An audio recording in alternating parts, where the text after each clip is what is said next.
Bonjour à tous et j'ai envie de dire en début de vidéo bordel de cul, clairement. Mais qu'est-ce qui se passe? Tout se passe à la perfection sur nos plans de trading et donc pour le montrer, regardez bien ici le rebond qui a eu lieu sur les 18 135 $. Donc c'est-à-dire bien le bas de cette ligne rose et le rebond sur le point B pour continuer à monter. Bien c'est ce qu'on avait vu ensemble en date du 13 octobre d'année 2022, ouverture de trade au moment où il y avait le prix à 18 413 $, bas de B et bas de sous Y pour ceux qui s'y connaissent un peu en Elliott Wave et rebond pour monter. C'est pour le moment ce qu'on est en train de faire. Il y a eu bel et bien ce beau rebond et ce dernier petit rebond qui a été fait là. Donc ici, hop, bel et bien ce rebond est également sous-décomposé en des vagues encore plus petites qui sont ici en 5. Et regardez bien, votre cerveau il va être dépassé. 1, 2, 3, 4, 5 avec ici la correction de 2 qui doit tomber dans ce rectangle vert. On retourne de ça il y a maintenant quelques jours, le 14 octobre. Le rebond avait bel et bien eu lieu par rapport au plan plus grand. Le bas ici de la Y et le rebond de la B vers la C. Mais le sous-décompte en 1, 2, 3, 4, 5. Et à ce moment-là, on attendait encore une légère chute pour retomber dans ce rectangle vert et après aller faire la 3, la 4 et la 5. Et qu'est-ce qui se passe? Je vous spoile pas, vous avez les réponses devant vos yeux, mais on a bel et bien continué à chuter dans ce rectangle vert et pour le moment on fait un rebond. Donc c'est nickel de chez nickel, tout est lu à la perfection, je suis désolé de le dire, mais c'est vraiment nickel de chez nickel. Donc là, qu'est-ce qu'on va faire? On va doucement et bien ensemble continuer le travail, voir donc où est-ce qu'on est plus précisément. Est-ce que la 2 est forcément finie? Si j'arrive à la prendre parce que j'y arriverai jamais, est-ce que la 2 est forcément finie là ou au contraire elle peut continuer avec une figure de consolidation un peu plus longue avant de réellement s'extraire vers le haut? Bref, on va regarder tout ça. On va également regarder la construction du trade. Qu'est-ce qu'on fait de son stop loss à ce moment-là? On le déplace oui ou non? Est-ce que c'est trop agressif de le déplacer directement à son point d'entrée? Bref, on va regarder ça. Et en plus, en fin de vidéo ou en tout cas en seconde moitié de vidéo, on va regarder le MACD, non pas en 4 heures, c'est ridicule, ça veut rien dire, mais on va le regarder en monthly parce qu'il est en train de se passer quelque chose en monthly. Et on va en parler parce que c'est très très intéressant et c'est un signal de retournement de marché, c'est-à-dire que l'ancien bear market serait passé et on a enfin commencé le nouveau bull market. Alors on va regarder ça, mais attention, ça, c'est en seconde partie de vidéo.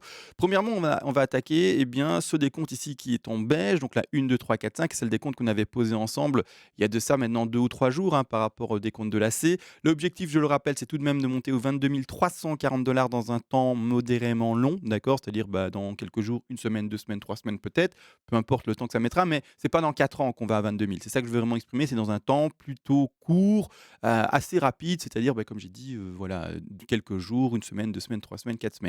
Pourquoi est-ce qu'on doit monter là-bas en haut? Je rappelle qu'on est dans une très grande flat, ou en tout cas c'est le plan de trading qui est défendu. C'est pour ça que, attention, vous l'entendez bien, c'est le plan de trading qui est défendu. Je rappelle, petit disclaimer super important à dire, les investisseurs, ces vidéos-ci, je suis désolé de vous dire, mais ne vous concernent pas. Parce que dans ces vidéos-ci, on met des plans de trading en place, c'est-à-dire avec stop loss, take profit partiel, on met un risk management en place, bref, on a un ratio à respecter, donc ce qu'un investisseur n'a absolument pas. Et si tu crois faire du trading de ton côté en disant: «Bah si, je vends parfois mes BTC, parfois je les rachète et je fais parfois une plus-value et parfois des pertes parce que je l'achète ou revends à un mauvais moment», en fait, je te le dis tout de suite, tu ne fais pas du trading si tu as compris aucun des termes que j'utilise, d'accord? Et que j'explique. C'est-à-dire que toi, tu fais quelque chose qui pense c'est du trading, mais en fait, tu joues avec tes vrais BTC d'investissement et tu fais en fait une énorme bêtise. Là, tu fais c'est pas une blague, tu fais une énorme bêtise, tu n'as pas les outils qui permettent de faire les choses de manière responsable. Bref, renseigne-toi sur Google, sur ce qu'est vraiment du trading et tu apprendras, bien les outils et comment placer ça. Maintenant que le disclaimer est fait pour les investisseurs qui se croient être traders, on repart dans le vif du sujet. Et c'est-à-dire que pourquoi est-ce qu'on doit monter là-bas en haut? Parce que le plan de trading, comme dit, n'est pas la lecture d'avenir. C'est-à-dire qu'un plan de trading peut être invalidé et d'où toutes les sécurités que je donne. C'est-à-dire stop loss, risque management, take profit partiel, etc., etc. Et le disclaimer pour les investisseurs qui vont encore rien comprendre. Maintenant, du coup, le plan de trading nous amène à rebondir là-bas en haut étant donné qu'on est dans une flat. D'accord? La flat, c'est 90 et donc on va la placer. 90 au moins et donc c'est le niveau ici des prix des 22 300 et c'était notre objectif ici premier. Également dans la vidéo précédente, je vous avais dit, je vais être un peu plus complet dans la vidéo qui vient et donc c'est aujourd'hui la vidéo qui vient. Il faut savoir qu'une flat, c'est l'objectif minimum les 90 mais on peut également pour valider une flat atteindre les 123 à 127. D'accord? Donc il se peut qu'on aille à 24 000 $ et ne pas pour autant dire ça y est, maintenant on est boule, la flat elle est invalidée et on va to the moon. Non, on restera tant qu'on n'a pas pété plus franchement les 123 à 127 de Fibonacci, donc c'est-à-dire ce niveau des 24 000 de 200, 300 $. Tant qu'on n'a pas vraiment pété ces niveaux de manière plus importante, je n'invaliderai pas le fait qu'on soit encore et toujours dans une figure de consolidation, c'est-à-dire finalement une évolution du cours qui est à plat. d'accord, qui est à plat. C'est-à-dire que je vais bien visualiser ça et montrer ça avec vous, une évolution du cours qui est à plat, d'accord? Donc qu'est-ce que moi je vois? Pour être vraiment franc avec vous en termes d'évolution de prix, d'accord? Donc je vais prendre ici juste une petite flèche, retirer l'élément et en fait ce que moi je vois, on va parler après des supports et des résistances ici que j'ai indiqués. C'est un petit rebond, il est vrai, d'accord? Qui peut atteindre les, j'avais dit combien? 20 000, voire même les, un peu plus, je sais plus combien j'avais dit, mais on va le monter un peu, hein. Je sais plus, 123, c'était combien? Heu 20 400 et donc je retourne ici pour mettre ma flèche jusqu'à 20 400, d'accord? Ah ben j'y suis, 20 600 là, bon c'est bon. Donc en fait, ce que je vois, c'est plutôt un petit rebond là et puis après, bah, de nouveau une petite chute, d'accord? Mais toujours, hein, regardez bien dans quoi on se situe. On se situe sur, bien ce niveau actuel de support, hein, vers les 17 500 et ici le plus haut aux alentours des 25 500, 25 200 pardon. C'est-à-dire que je vois encore et toujours maintenant un léger rebond, puis de nouveau un aplatissement et puis après, enfin, peut-être une extraction plus sérieuse. Mais pour le moment, eh bien non, jusque, pour donner vraiment un ordre d'idée, vers, fin décembre, début janvier, en fait, le cycle qu'on a connu précédemment sur les crashs précédents. Donc vraiment pour compléter l'année complète de crash, comme on a pu, eh bien, le décompter sur cette année précédente, bah, voilà, moi je le vois plutôt comme ça. En tout cas, c'est le scénario que, je favorise, c'est-à-dire un écrasement, une perte de volatilité encore et toujours pendant, eh bien, encore jusqu'à la fin de cette année. Après ça peut durer ou alors en tout cas ça peut être également plus court. C'est juste mon scénario posé, d'accord? C'est ce que moi je privilégie comme scénario. Maintenant, si le BTC a décidé de pumper demain à 200 000 bah, qu'il pump à 200 000 ou si le BTC a décidé de dumper à 3 000 eh ben, qu'il dump à 3 000 demain. D'accord? Mais mon scénario, à moi, ce serait plutôt une consolidation encore lente avec une légère baisse du cours, hein, et puis c'est tout. D'accord? Et puis c'est tout. Et légère baisse de cours, ça ne veut pas dire go à 14 000. Hein. Ça veut dire, bien, on continue dans cette espèce de range ici, sans pour autant recasser le dernier plus bas de ce scénario-là. Bon, maintenant que ça a été dit pour faciliter la compréhension de certains, on va partir sous le décompte de ceci. Hop, je repars, je remets ma baie là au premier objectif des 90 hein, pour éviter le trop pump et le to the moon pour certains. Et ce qui est intéressant à la lecture ici, c'est premièrement lire le rebond qu'il y a là. D'accord. Ce rebond d'ailleurs, par rapport au niveau de support et de résistance, eh bien, va chercher actuellement, je suis en log, ouais, c'est bon, va chercher pratiquement, si je mets bien ici, remets un peu l'élément pour que ça aille bien sur les mèches. Voilà, va rechercher pratiquement le dernier niveau de résistance qui est indiqué par ce top-là, ce second espèce de top qui a essayé de se faire, un double top finalement, ce troisième petite touchette et actuellement on est de nouveau là-dessus. Donc il y a fort à parier que cette zone ici soit assez intéressante et importante pour qu'il y ait une correction à nouveau et puis après bon, bah, le jeu de l'extraction vers le haut et on parlera de ça avec les vagues qui sont à venir. C'est-à-dire que là maintenant, je ne pense pas, et je préfère être honnête avec vous, que la 2 est terminée. Et toute cette chose pour dire qu'on va faire attention du coup à son déplacement de stop loss. Stop loss pour le moment pour ceux qui ont vers le trade, qui a été placé normalement aux alentours des 18 130 $. D'accord? Pour ce trade-là, dans cette box verte. D'accord? Le trade précédent à 18 400, c'est-à-dire le trade qui a été exprimé eh bien, dans cette vidéo-ci, donc du 13 octobre, hein, le moment où on touchait les 18 000 et quelques et qu'on ouvrait le trade à ces 18 400, là, la configuration est différente du trade. On en a parlé dans la vidéo précédente du 13 octobre. Ceux qui veulent cette configuration-là, allez la voir. Je l'explique. Là, maintenant, je suis un peu plus précis par rapport à la nouvelle configuration, c'est-à-dire l'ouverture du trade là, parce que c'est celle qu'on exprime maintenant. C'est-à-dire que là, stop loss pour vous poser là-bas à 18 133. Je ne déplacerai pas mon stop de cette manière-là. Pouf, non. C'est-à-dire à mon point d'entrée, imaginons que vous êtes entré sur les 50. Je rappelle comment eh bien, on a trouvé ce niveau-là, c'est-à-dire on retrouve une correction de 2 qui statistiquement va chercher à 73 d'écart, les 50 à 61,8 de Fibonacci. C'est-à-dire que quand je prends mon Fibonacci et que je l'ouvre de cette manière-ci, je l'ai bien placé. Ah ben non, je savais bien qu'il y avait un couac. Voilà. De cette manière-ci, eh bien, la box d'achat se retrouve bel et bien dans les 50 à 61,8 de Fibonacci. D'accord. Donc, ouverture de trade à ce niveau-là. Malgré tout, là, ce qui est en train de se passer, eh bien, premièrement, je vois pour le moment qu'une 1, une 2 et une 3. Il y a le niveau de résistance que je viens d'expliquer précédemment sur la figure plus grande, hein, celle où il n'y avait pas d'Elliott Wave. Et c'est-à-dire que je m'attends, n'empêche, comme expliqué, à une petite correction à nouveau et d'introduire, pardon, ce développement-là, eh bien, dans une figure de correction qui va être soit une WXY, soit une ABC ou quoi que ce soit, hein. Il faut voir vraiment le sous-décompte là après en quart d'heure ou en horaire, mais là, je ne me suis pas amusé à le faire. Je vais m'intéresser surtout au Fibonacci, mais ici, une première A ou une W, une B ou une X, et après chercher une C ou une Y. D'accord. Donc ici, je vais la mettre à côté pour montrer qu'on ne l'a pas fini, qu'il y a encore un léger potentiel de repump possible pour celui-ci, mais en tout cas, pour ma part, je pars pour le moment plutôt sur ceci. Donc, c'est-à-dire encore une consolidation à l'horizontale. Et pour cette raison-là, ne déplacez pas votre stop loss trop rapidement là-bas en haut, parce qu'en fait, il va y avoir une chasse au stop à ce moment-là. Au moment où vous aurez été trop agressif sur votre déplacement de stop loss, et bien boum, craque dedans, vous sortez de votre trade, alors que malheureusement, le cours il va bien monter par après, d'accord, mais il aurait d'abord été chercher votre stop loss pour se dire, bah, d'abord je te mange, je te sors du trade, et c'est réglé comme ça. Et bien après, je peux enfin pumper, aller chercher les zones qui sont prévues, et toi, bah, tu seras sorti, d'accord. Donc attention à ça, ne soyez pas trop gourmand et trop rapide. Également pour ceux qui se posent la question de où est-ce qu'il sort ces statistiques, où est-ce que je peux apprendre tout ça, etc., ce qui explique en vidéo, eh bien, c'est pas plus compliqué. Boum, un petit PDF qui vient d'arriver. Ce PDF a été écrit de mes petites mimines il y a de ça maintenant 4-5 ans bientôt. Très concis, très résumé pour que vous puissiez tout lire, tout apprendre rapidement. On y retrouve tout, hein, les figures de correction, les Fibonacci d'extension, les Fibonacci de retracement, les statistiques, bref, tout. Et également, ben, ce PDF est en appoint de mes vidéos parce que je n'explique pas tout en vidéo, sinon ben, la vidéo ferait 4 heures. Ce serait un cours tous les jours et ce serait un peu compliqué. D'accord. Également, pour ceux qui font des donations plus importantes, parce que ça fonctionne par palier pardon, de donation, vers les premiers paliers, vous avez le PDF, mais vers les paliers les plus élevés, je vous envoie bien entendu ce PDF, mais également vous aurez la possibilité de me demander une analyse à la demande sur l'actif spéculatif de votre choix, d'ailleurs qu'il soit crypto-monnaie, je sais pas moi, XRP, ETH, Cardano, ce que vous voulez, ou également qu'il soit bourse plus traditionnelle, le Forex, ou également, je sais pas moi, je vais donner un actif au hasard, Airbus, d'accord, et je vous l'analyse. J'en fais une vidéo privée pour vous avec un plan de trading et un plan d'investissement. Voilà. Tout est dit. C'est-à-dire que là maintenant, premièrement, voyons par rapport à l'évolution ici, bah, le retracement qui a eu lieu pour le moment. On va regarder si on était chercher un niveau de retracement intéressant.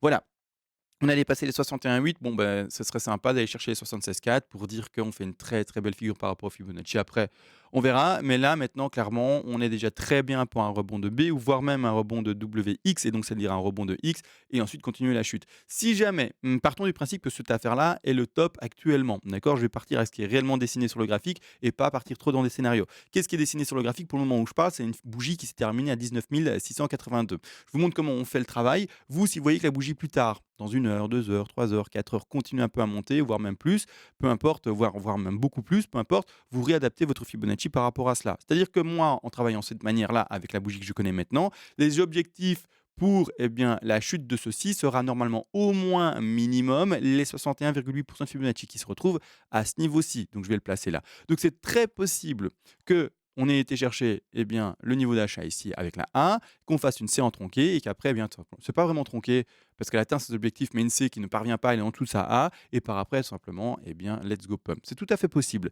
Malgré tout, il y a également ce beau piège qui peut très bien nous faire une C qui aille chercher ses 100%, parce que je rappelle, tous les objectifs d'une C, ce sont les 61,8, les 100, 123 et 161,8% de Fibonacci. On peut aller chercher les 100, même dépasser la zone statistique des 73% des cas où on retrouve le rebond dans cette zone des 50 à 61,8% de Fibonacci. On va chercher tous les stop loss de ceux qui ont été trop gourmands. Boum, on te mange, on te bouffe, tu sors du trade et après on rebondit et enfin on fait gagner ceux qui ont été patients. D'accord. Et dans le pire des cas, donc on remet le stop loss là-bas en bas parce qu'on n'a pas choisi de le monter pour le moment. Dans le pire des cas, eh bien, en fait, là, c'est à même sous potentiel d'aller chercher les 123 qui sont ici à 18 400, voire même aller faire un double bottom et aller chercher ces 161,8 qui sont à 18 174 $. Donc, faites attention à votre stop loss, d'accord. Il se peut que ça soit très violent, encore comme une correction, refaire un espèce de double top sur cette time frame ici, double bottom sur cette time frame en 4 heures et sortir tout le monde. Donc, votre stop, je préconise pour le moment à tout le monde de le laisser en bas. D'accord. Prenez des TP de sécu si vous voulez, des choses comme ça. Prenez un peu de bénéfice si vous voulez, mais ne soyez pas trop agressif par rapport à votre stop loss, s'il vous plaît. Également, vous entendez bien, la correction a ces statistiques de finir à 73% des cas là. Mais pour autant, ça ne veut pas interdire les 10 autres pourcents ou 15 autres pourcents d'aller plus bas ou en haut. D'accord. Donc, j'ai dit 73, donc ça fait exactement un 27% supplémentaire, mais en divisant les deux, je suppose qu'il y a 10% et quelques là et 10% et quelques là. J'ai pas le chiffre exact qui est dans le PDF, mais moi voilà, j'extrapole les choses pour vous. Donc il reste quelques pourcents et c'est pas pour autant que parce qu'on va eh bien, aller sous cette zone statistique que ça y est, la 2 elle est invalidée parce qu'on n'est plus dans les stats. Si, il y a des stats plus faibles à ce niveau-là, mais c'est pas pourtant qu'elles peuvent pas se reproduire. D'accord. C'est pas parce que du coup, peut-être que d'ici quelques jours, on reconnaît un 18 377 $ prix donné au hasard, eh bien, ici sur le BTC, que ah, ben CMA, on n'est plus dans la 2. D'accord. Attention, parce que c'est souvent les commentaires que j'ai. CMA, ça a corrigé fort, est-ce qu'on est encore dans la 2? Mais tant qu'on n'a pas cassé la racine, on est encore dans la 2, d'accord? Il y a pas de, est-ce qu'on est encore dans la 2 à ce moment-là? Tant qu'en fait on n'est pas en dessous, eh bien, du prix ici des 18 135, on est encore dans la 2, d'accord? Donc la question, j'ai pas envie de l'avoir. Ou en tout cas, j'espère ne pas l'avoir parce que il faut écouter mes vidéos au complet. Maintenant de cette manière-là, ensuite, eh bien, on part sur l'extrapolation et la suite, d'accord? Donc pour le moment, consolidation normalement encore à l'horizontale et après 3, 4 et 5. Là, rien de compliqué, on a déjà fait le travail ensemble, hein. Top de 1, on part ici sur la zone statistique, je vais la poser, voilà, au milieu ici et puis après ah ben d'ailleurs, on l'a pas fait ensemble. D'ailleurs, hop, 3 à 168. C'est-à-dire qu'un beau pump ici par après pour les 168 possibles. Donner un ordre d'idée par rapport à une évolution de prix qui est statistiquement la plus fréquente, hein, la plus reproduite, ce serait atteindre ici pour la 3 les 22 000. Donc nickel, d'accord. Donc beau pump à jouer sur ce rebond-là. Maintenant, là pour les Wave, on a tout vu. Donc bon trade à tous, etc. Pour le moment, tout se passe bien. Seule chose à faire, c'est ouvrir votre trade. Prenez des premiers trades de sécurité et également votre stop loss. Soyez très très prudent. Si vous voulez être plus agressif et déjà déplacer votre stop loss, vous pouvez, d'accord? Si vous voulez vraiment jouer les stats et vous dire: «Bah, justement, moi, je joue les stats et 73 des chances, c'est là et donc boum, je me mets juste en dessous des 73 des chances». Tu peux, mais si tu sors, il faudra pouvoir réouvrir un autre trade, et cetera, et pouvoir le choper et bon, tant qu'un trade est bien chopé, bah, autant rester dedans. Mais à toi de voir. Tu es libre de faire comme tu veux. C'est pas un souci du tout. Maintenant du coup, on a vu ça et ce que je voulais vous montrer, c'est autre chose, en fait. Donc on va changer de graphique. Avant de parler des résistances, je voulais vous montrer ça en Monthly. Alors Monthly, attention, le mois vient de commencer. Il est absolument, enfin bon, il vient. On est mi-mois, mais attention, le mois vient entre guillemets de commencer dans le sens où il est pas du tout clôturé, d'accord? Il a tout ce potentiel d'évolution encore. Donc j'ai retiré ici, le RSI qui m'intéresse pas et qu'est-ce qu'on voit? C'est en fait le switch, eh bien, du MACD. Donc ici, vous voyez, en fait, dès qu'en fait, les 2 moyennes mobiles ici qui sont indiquées commencent à se resserrer, eh bien, comment on appelle ça? Les bougies d'oscillation, je sais pas comment on les appelle. Bref, j'ai pas le terme là. Mais en fait, elles vont diminuer, d'accord? Elles indiquent quoi? La distance entre les 2 moyennes mobiles. Depuis le début et donc c'est-à-dire ce top ici aux alentours on était à combien? 69 000, quasiment 70 000 $. Eh bien, on voit que les moyennes mobiles n'ont cessé de se séparer de plus en plus et donc ici, on voit ces bougies qui ont continué à grandir et c'est le premier mois où on nous indique ici une moyenne mobile, hein, qui commence à se resserrer, d'accord? De cette manière-là. Donc, c'est un bon signe. Malgré tout, qu'est-ce que je suis en train d'expliquer? Là, juste avant, c'est que le mois n'est pas terminé. Donc là, on fait une prévisualisation de la chose et on espère que le mois continue à consolider comme il est en train de le faire actuellement. Parce que si jamais le mois, donc c'est-à-dire, imaginons, je vais donner un chiffre, un jour au hasard, disons le 22 de ce mois-ci, il y a quoi? Il y a une bougie des enfers qui descend. Vous inquiétez pas que les moyennes mobiles, elles vont arrêter de se resserrer, hein. Elles vont tout d'un coup un peu plus s'ouvrir et cette bougie qui est maintenant, pas rouge, mais du coup rose un peu plus, ouais, c'est quelle couleur ça? Bref, un rose un peu saumon comme ça, rose pâle, clairement t'inquiète pas qu'elle va devenir rouge à nouveau et les 2 moyennes mobiles, plop, elles vont de nouveau s'ouvrir, hein, donc il faut pas se poser la question. Donc le mois n'est pas terminé. Là maintenant, qu'est-ce que je mets devant vos yeux? C'est le fait qu'il y ait cette bougie qui est en train d'arriver sur l'oscillateur MACD et qu'on va observer comment elle évolue, d'accord? On ne peut pas encore l'interpréter à 100. Ça, c'est important d'entendre, mais on verra. D'accord? Et ça, si jamais le mois clôture correctement avec ceci, là, bon signal, parce qu'on peut regarder précédemment, hein, tout simplement. On va regarder ici, par exemple, pour, hop, je mets ça à l'échelle, pour eh bien, les dernières zones de crash. Donc là, on est en année de 2017 vers 2018, début d'année 2019, et on a bel et bien, en fait, le crash qui s'est connu et terminé ici aux alentours de, on était en décembre. Par après, on a consolidé. Les moyennes mobiles qui ont commencé à se resserrer à nouveau. On est bel et bien passé sur cette espèce de rose pâle à nouveau. Et le marché avait bel et bien connu son bottom. Si on va retourner sur un graphique un peu plus long, donc on va aller sur le BLX pour regarder les autres crashs. Hop, je vais retourner ici en crash d'année, c'était 2013 ici jusqu'en 2015, donc c'était un beau crash également d'un an un peu plus. On a retrouvé le bottom ici et au moment où il y a la transition et de nouveau les moyennes mobiles qui se recroisent et qui se recroisent non, mais qui en tout cas qui se resserrent et donc cette transition à nouveau, eh bien de passer de rouge un peu plus foncé à du rose un peu plus pâle, ben go, le bottom avait été également connu. Là maintenant, trop peu d'historique pour après bien travailler ce qui s'était travaillé en 2010, 2011, 2012.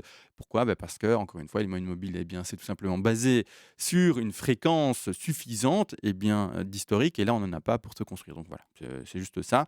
Mais donc pour le moment, tout ce qu'on a pu observer, c'est qu'à chaque fois qu'il y avait eu cette transition, on avait connu eh bien, le bear market fait et le début eh bien, du bull market à venir. Donc là, c'est ça que je mets devant vos yeux en évidence. On observe maintenant le mois d'accord? Et on observe du coup la clôture de ce mois pour oui ou non valider enfin la transition de ces moyennes mobiles qui étaient en train de se séparer de plus en plus à ces nouvelles moyennes mobiles qui commencent maintenant à se resserrer pardon, de plus en plus. Voilà, rien à mettre de plus devant vos yeux actuellement, en tout cas à mettre en évidence. On attend une évolution normalement latéralisation du cours, avec après tout simplement enfin une accélération de la hausse petit à petit vers la date du halving. Halving qui est pour le moment, hein, attention, c'est toujours une simulation par rapport à cette date de halving possible, mais que l'on peut prévisualiser pour le mois de mars d'année 2024.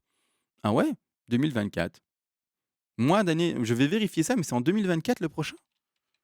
Waouh, ça me semble tellement long. Mais bon, c'est donc dans un an et quelques mois. Dans 1 an et demi plus ou moins. Mais du coup, ouais, bah, ouais, 2024. C'est fou, bref, mon cerveau qui explose. Beh, voilà, donc c'est-à-dire, faible latéralisation normalement et puis une hausse un peu plus accélérée et puis une fois qu'on aura passé le halving, ce qu'on peut observer souvent, c'est une accélération qui commence vraiment à se faire plus franche et puis après let's go, on devrait répéter enfin, eh bien, ce dernier top qui était aux alentours des 70 000. Voilà, pas plus de choses à dire. Je vous laisse réellement les gars. Également pour ceux qui sont pas au courant, allez voir ma chaîne secondaire, d'accord? Je suis vraiment maintenant sur un format beaucoup plus mature par rapport au tout début. Je suis vraiment dans quelque chose qui est un peu plus sombre, quelque chose qui est mieux filmé d'ailleurs. Bref, allez voir pour ceux qui n'ont pas encore vu le nouveau format. C'est assez intéressant. Donnez-moi également de la force. Mettez un petit pouce bleu, mettez un peu de watch time, mettez également salut, je suis passé pour te faire un peu de la force. Let's go avec un petit commentaire. Merci à tous. On se laisse les gars et sur ce, ciao.